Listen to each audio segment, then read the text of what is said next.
Well, hello everybody, and welcome to Today Isle. I'm Clixian, and today I'm going to show you what I'm going to do with the cider now. It's been sitting for about 2.5 weeks or so, and it's no longer bubbling. All of the sugars have been converted to alcohol.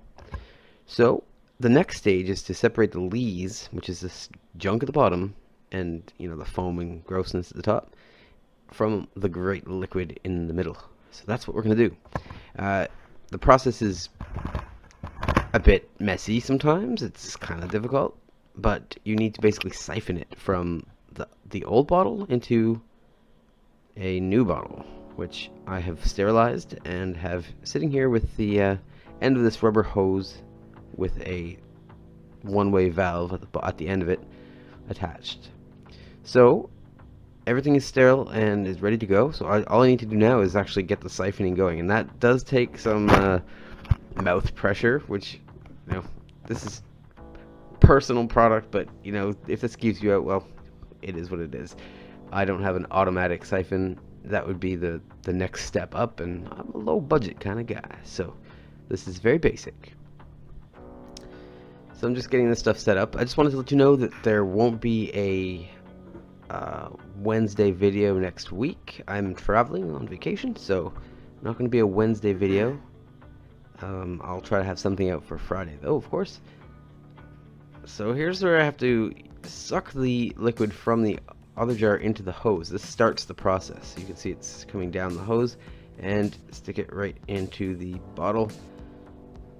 The one-way valve has a little kind of like a knob that sticks out of the end, and if you press it down, it allows the flow. If you pull it back up and the knob drops back down, it cuts the flow. So it helps to prevent messes from happening. But luckily I didn't make any kind of mess here, which is good.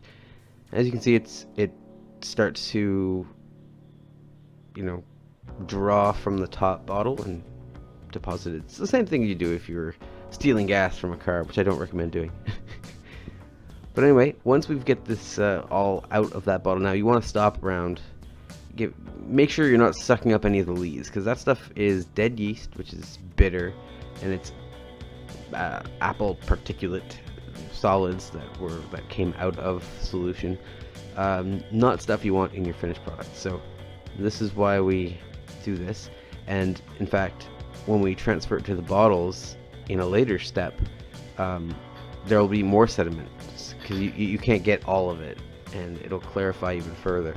I'm actually quite shocked that it was so clear, because usually the stuff is quite cloudy. My first batch was anyway, without using the peptic enzymes. So yeah, it's very nice that it came out to be a nice color, nice and clear. Excellent. Oh, and it tastes pretty good too. I sampled a little tiny bit just to see. It tastes really good. So I'm really excited. I think it's going to work out well. It's going to stay in the secondary fermentation carboy for about 2 months, maybe probably 2 months.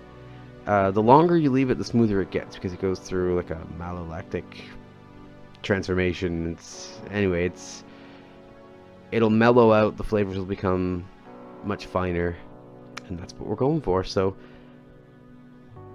put the newly sterilized. I went and sterilized it.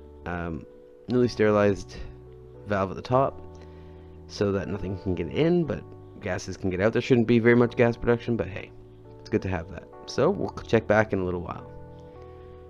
Also, I went to the lake on the weekend just for one final bass fishing session, since the season closes on the 31st and we'll be away. And I caught a few things, nothing major. I didn't keep anything. 3 small bass and a chain pickerel. But basically, after I was done, I thought, hey, I'm gonna go check out that cranberry patch that I mentioned before, and it is loaded, and they're ripe finally. As far as the eye can see here, it's just cranberries, cranberries, cranberries. Doesn't come across well on camera, but it is loaded.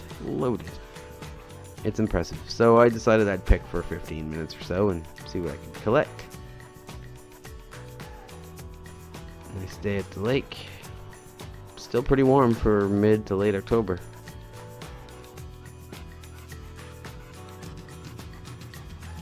So this next shot here I've been picking for about maybe 10 minutes. I've gone about 5 feet, maybe if that.